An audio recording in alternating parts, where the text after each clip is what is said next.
A proposal to build a CVS and bank in Hyannis moves forward. Police seize 114 grams of cocaine in a recent bust and find out what you need to know for a safe 4th of July. All of that on this episode of Barnstable Today. It's Tuesday, June 28th, 2016. I'm Sarah Mannel.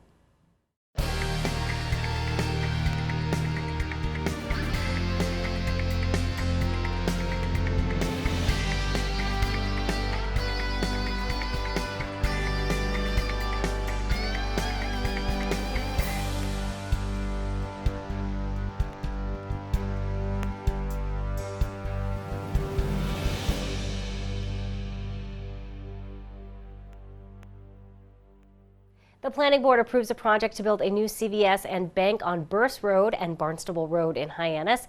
The plan calls for the demolition of 3 existing buildings located near the Hyannis Rotary. Those buildings would be replaced with one 2-story building that would house a CVS and a bank, complete with a drive-through. After much discussion about traffic patterns, the Planning Board voted unanimously to approve the project.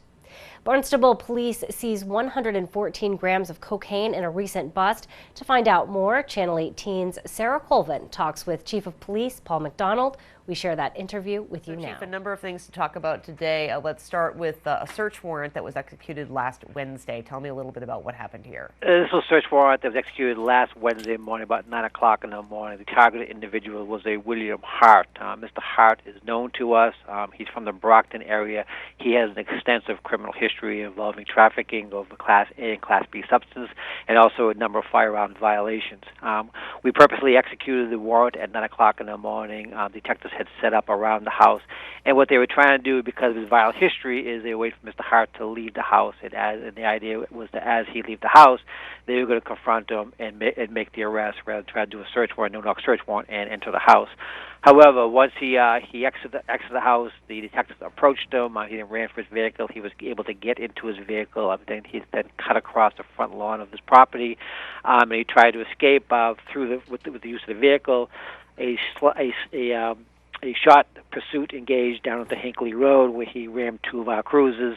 He then jumped out on foot. He was subsequently ran down, and he was apprehended. We brought back to the house. The search warrant was executed, and we turned up over 114 grams of cocaine. So this was a significant drug bust, as you can well imagine. Certainly, and added a little bit of trouble for himself by trying to run away and then damaging some police cruisers. Well, he damaged 2 cruisers, and he was charged with a number of violations. A and B by dangerous weapon, 3 counts. A and B on 2 counts, and then of course the distribution of the Class B substance. I'm sorry, trafficking Class B substance, which carries a 20-year minimum mandatory, and plus he has a very, very violent history. So hopefully this will be the end of Mr. Hart. We do have a dangerous hearing set up for him today over Barnstable District Court, because right now he's currently being held without bail, and we want to maintain that status. Certainly, and 114 grams of cocaine is certainly a lot, and it does seem, Chief, like we're seeing a little more of the cocaine activities sneak back into town. We are, and this obviously he just picked it up. We knew we just returned from the Boston area, and the 114 grams, when we did do the analysis of the cocaine, it was pretty pure, so which means it has not been cut up yet. So we got 114 grams. By the time it probably hit the street, it would have been close to 250 to 275 grams, because it would have been cut up significantly. Absolutely. So a good bust there. Chief, let's talk a little bit about, I guess there was an armed robbery over the past week as well. There was an armed robbery Saturday night. It happened about 11:30 Saturday night. An individual had lured a Domino delivery driver down to the end of Quaker Road. And the Quaker Road, for people who are not familiar with that road, is a dead-end road. He was lured down to the very last house, I believe it's 103 Quaker Road. Once he pulled up in the driveway, he was confronted by an individual, a black male, brandishing a firearm. The black male demanded all of the food in the vehicle. He took all his money, his cell phone, and then told him to leave the area on foot. Well, at the same time, the actual homeowner of the property showed up.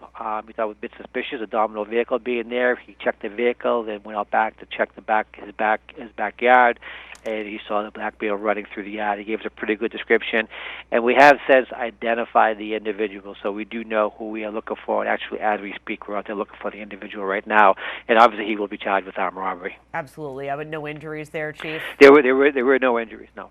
Great. And of course, we are preparing for one of the biggest, actually probably the biggest holiday of the year, 4th of July. Lots of activities going on. There are parades in every village, fireworks, the whole 9 yards. So Chief, tell me a little bit about how you and the department work to coordinate safety for these big events. Like you said, this is our biggest weekend. Last weekend was jam-packed down here. We expect an even larger crowd next week, the 4th of July. Just listen to your weather report. Possible rain today and tomorrow, and I hope the weather breaks. I hope it's a beautiful sunny weekend for everybody. But July 4th is on Monday, and we do have 5 parades starting at 8:30 in the morning in West Barnstable, and they go all day long until 4 o'clock. We have the big parade in Hyannis, which goes till 6 o'clock, and then after that we have the fireworks down along Bismore Park in Calumet Beach. So it'll be a very, very busy day for us. And again, this is one of those days the entire police department works. Everybody works at 8 o'clock, and nobody goes home till about 2 o'clock in the morning. But this is a major event. But we've done it in the past. We are totally prepared for it. All the plans are in place, and we're ready to go. Sure. So, Chief, can we talk a little bit about road closures? Yep. I know that Hyannis definitely has some closures, but let's go through the day in terms of the parade. Talk to me a little bit about where the major road closures. The major road closure will be the first parade on in Barnstable Village. Main Street, Osceola, Route 6A is closed from Railroad Ave down as far as Finney's Lane. The parade starts in back of the district courthouse, comes out on the Main Street, goes down Main Street, then takes a left on Millway, then breaks up. So that section of Route 6A will be closed for approximately an hour and a half. Then you go to Hyannisport. They have a parade and a small road race. There are some smaller road closures over there, but only very temporary closure until the road races go through. Then you go over to Cotuit, and Cotuit is a bit of a problem over there because that is really becoming a very, very large parade. Main Street, Cotuit is closed from School Street all the way up to Lowell Road, up to the old elementary school used to be. And it's very difficult to detour traffic around that. Fortunately, everybody in Cotuit is aware of that. We don't have too many problems, but there are some inconveniences out there. Then you go down to Hyannis for the parade on Main Street. Main Street Hyannis will be closed. It will be closed. Parking restriction goes into place at 2 o'clock in the afternoon. All vehicles have to be removed by 3 o'clock. The road shuts down at about 3:45. The parade starts at 4, and hopefully the road will be reopened at 6 o'clock. Then you have the fireworks later on that night, and that we depends on how busy it gets. There's a possibility of multiple road closures south of Hyannis, south of South Street, on Ocean Street, on North Street, on Old Colony.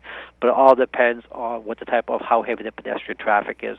We try to keep that open as long as humanly possible because there are a number of restaurants down on Ocean Street. There are a number of businesses down there, so we try to keep the road open for them. But once it gets to a point where it's so congested that we have to shut everything down. Sure, Chief. Are there recommended places where people should park for the fireworks? I know that certainly when the fireworks are over, the traffic is pretty crazy. So are there recommended places where people should park for the fireworks? The best parking is along North Street. The whole parking lot, behind all the commercial buildings there is wide open. The town hall parking lot and down along Main Street, they should be available for everybody. It does get congested at the end, but we do have a plan in place to get the traffic out of there. And everybody just be patient. Although there were a lot of people down in the pedestrian motor vehicle traffic, it usually takes us about 10 or 15 minutes, and they're able to get everybody out of there. So if everybody just be patient, we'll get everybody out. Because what we do, we actually shut down the airport rotary. That's the biggest bottleneck. People going up Barnstable Road, Route 28. The airport rotary kind of shuts everybody down, slows everybody down. We do not let traffic come in from the northerly direction and from the westerly direction. We shut it down, so we run everybody out of Hyannis. It takes about 10 to 15 minutes. We get everybody out. And you can learn more about 4th of July celebrations by visiting townofbarnstable.us. We'll be sure to tune in to our hour-long news program, Barnstable This Morning, weekdays at 8 a.m. On tomorrow's show, we will chat with Finance Director Mark Milne. We'll have our weekly Marine and Environmental Affairs segment. Plus, we'll have all the news and information you need. For Barnstable Today, I'm Sarah Mannel.